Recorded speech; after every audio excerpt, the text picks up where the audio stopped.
This episode is brought to you by LinkedIn. Healthcare professionals can lead their careers with LinkedIn. Discover jobs by specialty, preferred shifts, and even desired salary. From mental health therapists to radiology technicians, it's now faster and easier for healthcare professionals to find the right fit. Learn more at linkedin.com/healthcare. Side effects may include faster job placement, improved work-life balance, and increased career satisfaction. It's The Other Side of Midnight with Frank Morano.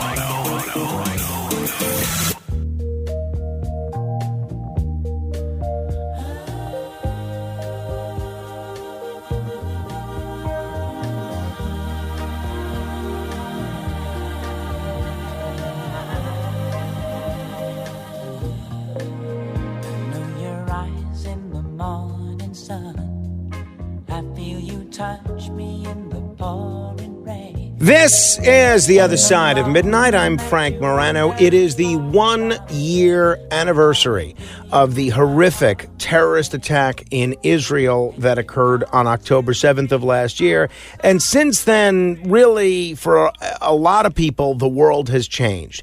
We went from viewing the Israeli-Palestinian situation in the United States as totally different as it was viewed on October 6th. I can only imagine how different that has taken hold within the Middle East.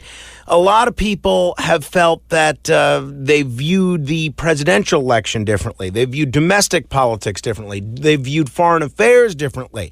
There's been an increasing awareness among a lot of people about anti-Semitism, both in the United States and around the world. And for some people, there's been a greater awakening of their Jewish identity. For a lot of others, a newfound sympathy for Jews that we haven't seen maybe since the Holocaust. Someone who I have heard more than one listener say they view in a totally different lens than they viewed prior to the October 7th attacks is my friend Sid Rosenberg. Now, those of you listening on WABC are well aware that he's the host of Sid and Friends in the morning, one of the most popular morning shows in the entire country. Those of you listening around the country, you're in for a treat because not only is Sid a dynamic broadcaster and a great guy, but he's been praised as widely as anybody as being a steadfast defender of Israel, especially since the October 7th attacks. And I couldn't think of anybody we are lucky enough to chat with than Sid Rosenberg. Sid is not only doing a special series of shows regarding what's going on in Israel and what's happened there over the last year, but he's actually in Israel, and he's doing his first show from Israel today. Very, very pleased to welcome the host of Sid and Friends in the morning, live from Israel, Sid Rosenberg. Sid, it's great to talk with you. I know how busy you are. Thanks for making the time. No, of course. For you, Frank, I'd do anything. And for the folks listening to you around the country, I hope they know how lucky they are to have you on their radios. And, of course, you can listen to Frank anywhere around the world, even where I am this morning with the app. But it is a somber day here. You know, we're 23 years removed from 9/11, Frank, in the United States. We, less than a month ago, looked back at that horrific day, and for what it's worth, that day, very analogous to what's happening here in Israel this morning. Now, right now, I'm still in my hotel room in Jerusalem, but I'm leaving in about 90 minutes to head down to a place called Sderot, which is one of the cities down by the Gaza border that was absolutely devastated back on October the 7th. They threw live babies in ovens, raped young women, murdered parents and children alike. They burned down the police station and killed just about every cop in that city, too. In fact, I'm doing my show right across the street from the old police station in Sderot. So it's going to be a very emotional day for Sid and Friends in the morning, and quite frankly, a very emotional week. No, I can imagine. Why was it important for you to be there for the 1-year anniversary, Sid? Obviously, you could have done a series of emotional shows from New York City or from anywhere in the world. Why was it important for you to actually be in Israel on the 1-year anniversary of the attack? That's a great question. And people asked me last year, remember the attacks happened in October. I went to Israel for the very first time ever in January. I planned on going my whole life, Frank. I was going to bar mitzvah my son there. Never went.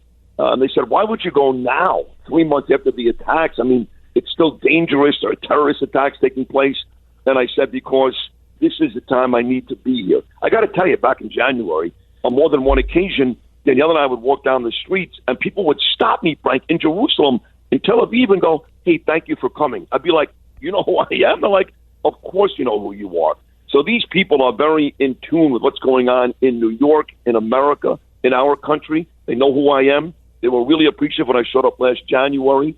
And I felt like, as a Jewish boy from Brooklyn, New York, who's really suffered through this last year, that it's one thing to talk about it. It's one thing to see it. It's another thing to be in it. I've always felt that way, Frank. And whether it's a sporting event or a tragedy, I know it's two sides of the spectrum, but you got to be there to really feel it. It's one thing to experience October 7th in Manhattan. It's another to experience it where I'll be today, right down by the Gaza border. So I made up my mind months ago that come this date, I'd be back in Israel. And sure enough, we are here this morning. And for people listening around the country, you can absolutely listen to Sid from 6 to 10 Eastern all this week on the WABC app, or just go to WABCradio.com. Speaking of sports, I hope somebody is able to make sure you're watching the Mets-Phillies series while you're out there, because it's pretty exciting. No, it's been great. I actually saw Vientos hit the 2-run home run on my phone last night to tie the game in the ninth, and I was absolutely convinced the Mets were going to win again. They did lose this one in 10-7-6, so they're even now one game apiece. The Yankees beat the Royals, but don't you worry, Frank. I may be 7 hours ahead in Israel. I knew what the Jets did in London. I know what the Giants did out in Seattle. I know what the Mets and Yankees are doing. I'd have to be dead, not in a different country or a different continent, to find out what's going on in sports. So we are well aware, even in Jerusalem, what's going on with the baseball playoffs. At 30 minutes after the hour, this is The Other Side of Midnight. My guest is Sid Rosenberg, joining us live from Israel. As you alluded to, Sid, you had never been to Israel prior to a year ago. Do you feel like the attack awakened something in you? Did you feel differently towards the state of Israel after seeing the carnage that took place, and quite frankly, after seeing the hostages taken, and many of whom are still in captivity? Yeah, you see that, Frank, when you land at the airport in Tel Aviv and you walk off the plane and you walk towards the baggage claim. There's an area with every picture of every hostage.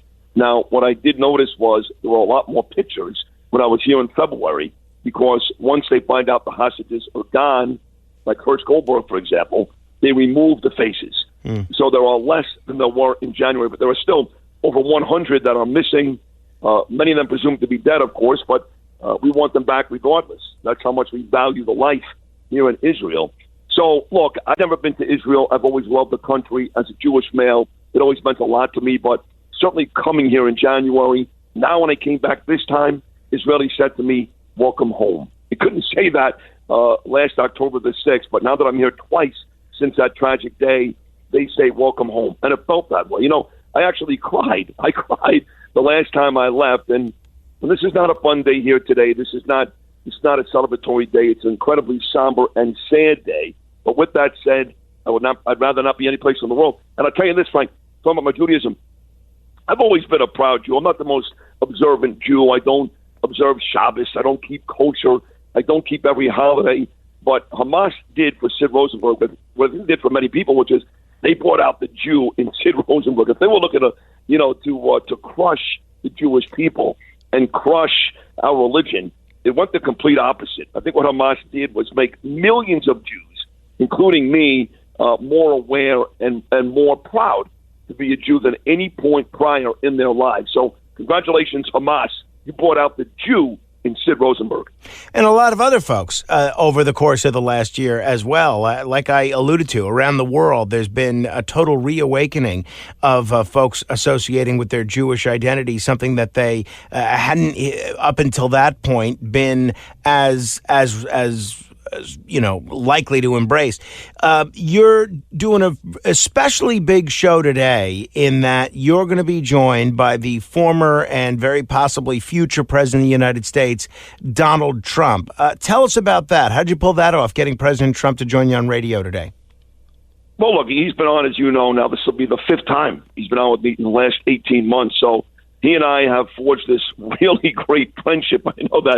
I know a guy listening right now, our owner and boss, our dear friend John Katzimatidis, was in Trump's presence just last week. And when John was walking out, unprovoked, President Trump said, hey, make sure I say hello to Sid. So we become really good friends. I've seen him down in Mar-a-Lago, seen him here in New York, obviously, and it only took one phone call. That was it, Frank. I said, listen, I'll be in October 7th. I'll be in Israel. But look, Trump would like to win New York, obviously. He's doing very well there. He's concerned about the Jewish vote, as he should be.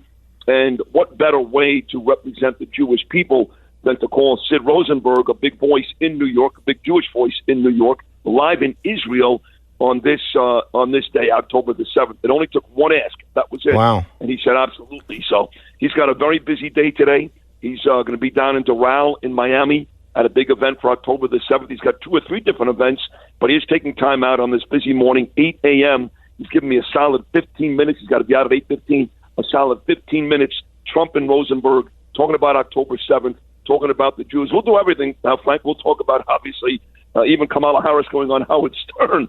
But he's coming on today to represent and to pay homage to the Jewish people, not just but to the Jewish people around the world. All this crap from the left about him being an anti-Semite because he says that Israel wouldn't exist, and if he doesn't win, he blames the Jews. Nothing could be more ridiculous. His daughter is an Orthodox Jew. She'll be in temple this weekend for Yom Kippur. His grandchildren are Jewish. He talks to me all the time about Judaism, and he's calling me on October the 7th. I have not yet gotten any texts or phone calls from the Harris administration. They like to call in as well because, quite frankly, they don't care. I praise, I love, and I honor the next president of the United States, President Donald J. Trump. If you're just tuning in, I'm Frank Morano. This is The Other Side of Midnight. My guest is Sid Rosenberg.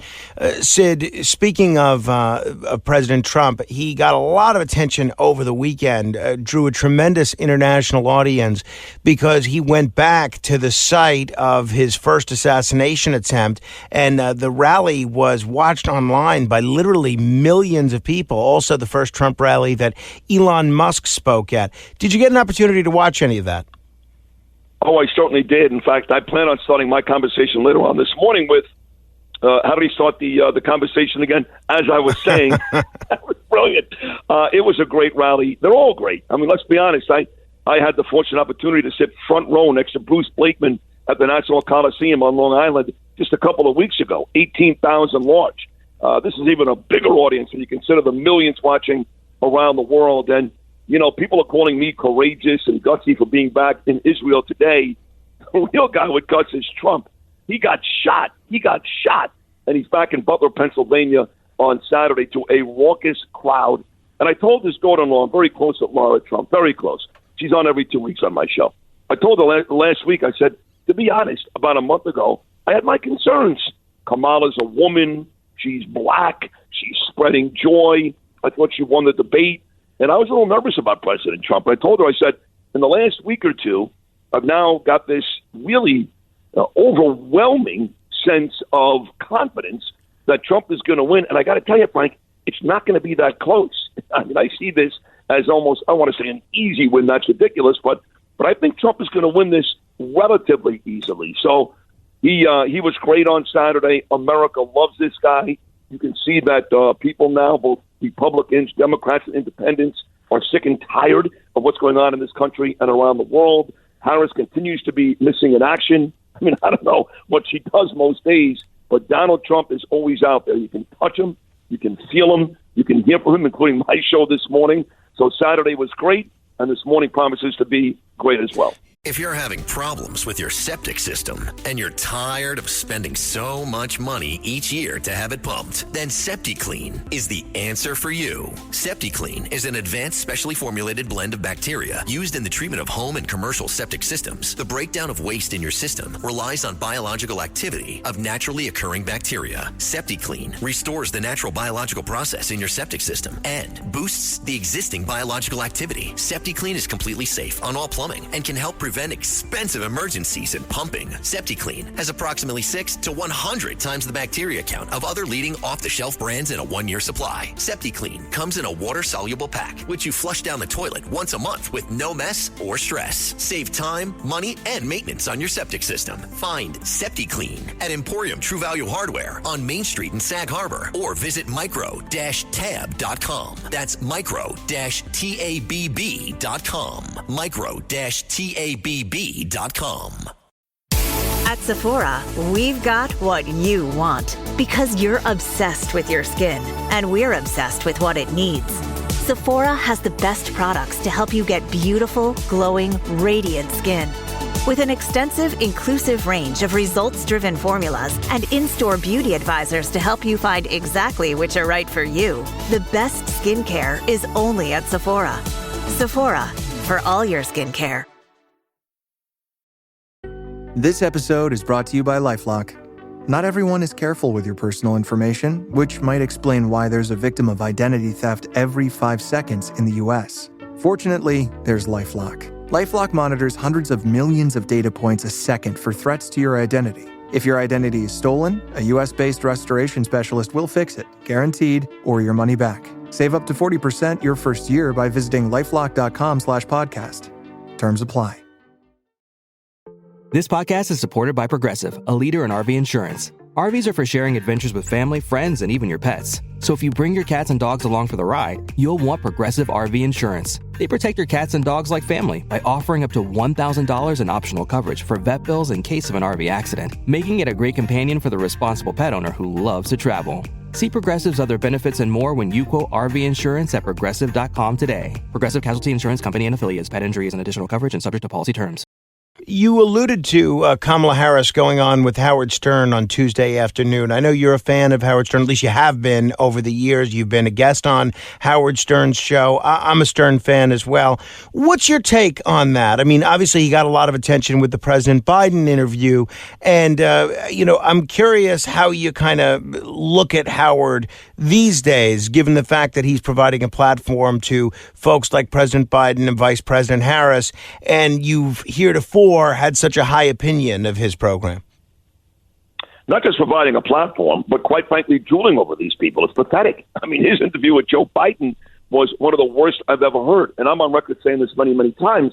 Howard Stern is the greatest radio interviewer, quite frankly, one of the best flat-out interviewers in the history of communications. I know I modeled myself after Howard. I worked with Imus for 18 years, but Howard was my guy. I've been a guest on his show 2 or 3 times. I hosted Black Pack Bowling on Howard TV. That was a big deal in my career. But he's, to quote my old friend Bernard, who died 2 years ago on Saturday, by the way, he's dead to me. I'm done with him. I'm done with him. I'm done with Bruce Springsteen, that grotesque video that he put out last week endorsing Kamala. I'm done with all these folks. And what do they have in common? Stern, Springsteen, they're multi-millionaires. They don't care anymore about the lunchbox guy, the guy working 9 to 5. They don't care. They may come off like they do. Stern always talks about he's got no money. He makes $1 billion a year. Bruce wears his blue jeans and white T-shirts. But they are so gone. They've forgotten about the everyday man. And that's not Donald Trump. So I'm not going to listen to Stern and Harris. I may not even play any clips on my show, but I will bring it out with the president because he was great to Howard. Oh, I know. Yeah, he was at Howard's wedding all the time. Yeah, Melania was on that show, and Stern just stabbed him in the back. Stern says terrible things about him, and he's bringing on this cackling idiot who may not be a bad lady, but has no right running for this office. So thumbs down for Howard Stern. Like I said, he's dead to me. I know today Trump's going to be on the show. You alluded to your itinerary for today. Give us the thumbnail sketch of your next few days in Israel, both in terms of the on-air programming and what you're going to be seeing and experiencing. Well, today, like I said, I'll be down by Sderot, one of the towns that was really hammered last October the 7th, and Donald Trump will be on today. Tomorrow we'll be live at JNS Studios, our friend Alex Trayman in Jerusalem. And then we're having a very private dinner with probably the most influential family in Israel, Bibi Netanyahu's closest friends. In fact, there's a chance that Bibi may be coming by tomorrow night. So that's our big dinner event here over the week is tomorrow night. I can't say the name of the family on the air, but they're very, very good to both Bibi and Donald Trump. Wednesday, we go north to Judea and Samaria, which people in this country call the West Bank, doing the show from Ariel University. And Michael Rappaport, the famous comedian and actor, is set to join me on set Wednesday the 8th, the 9th, I should say. That's a big, big day. And we've got a big dinner up there on Wednesday night as well. Thursday, back in Jerusalem. And Thursday night, a meeting, a one-on-one with President Herzog here in Israel. Wow. Which is a huge deal for me. So by the time the week is out, I'm going to talk to Trump today, have a meeting with President Herzog face-to-face on Thursday, and maybe see Bibi Netanyahu coming up tomorrow night. So it's not just about Sid and Friends in the morning. It's, believe it or not, Frank, as crazy as it sounds, this fast-talking crazy kid from Brooklyn sitting down with all these world leaders in an effort to fix things in America, the United States, and around the world. Well, I mean, sometimes it takes, a different set of diplomatic eyes to get something done. Lastly, on the Israel front, Sid, it's obviously, as anybody that's listened to the last 15 minutes can tell, you're a strong supporter of Israel. How do you envision a future where peace is possible between Israelis and Palestinians? Do you think there's still hope for a two-state solution or some form of reconciliation? And if so, if not, then what steps do you believe need to be taken after this? There is no hope for a two-state solution. And, when people talk about it, it makes my blood boil. We've tried it for 80 years, Frank, okay? And time again, no matter what the Israelis did for the Palestinians, they came back with violence. I don't want to hear that Hamas is a small group. Most of the Palestinians are good people. That's not true. It's just not factually true. The Iranian people, for example, they are good people. The regime is horrible and they're destroying that country. But Iranian people are good people. The Lebanese people, for example, they are wonderful, wonderful people. Judge Deneen, she's Lebanese. Joe Aboud, he's Lebanese. It's not their fault Hezbollah is doing what they're doing, but it is not synonymous with the Palestinians. These people vote overwhelmingly with Hamas. They dance in the streets with Hamas. They're okay with Hamas. The idea that they're being tortured and they must vote for Hamas or they're going to kill them all, that is so overstated. So there is no hope for a two-state solution. Israel needs to win the war, wipe out all the terrorists, and the Palestinians can do what they've done for the last 80 years, live in Israel under Israeli rule where they were fine.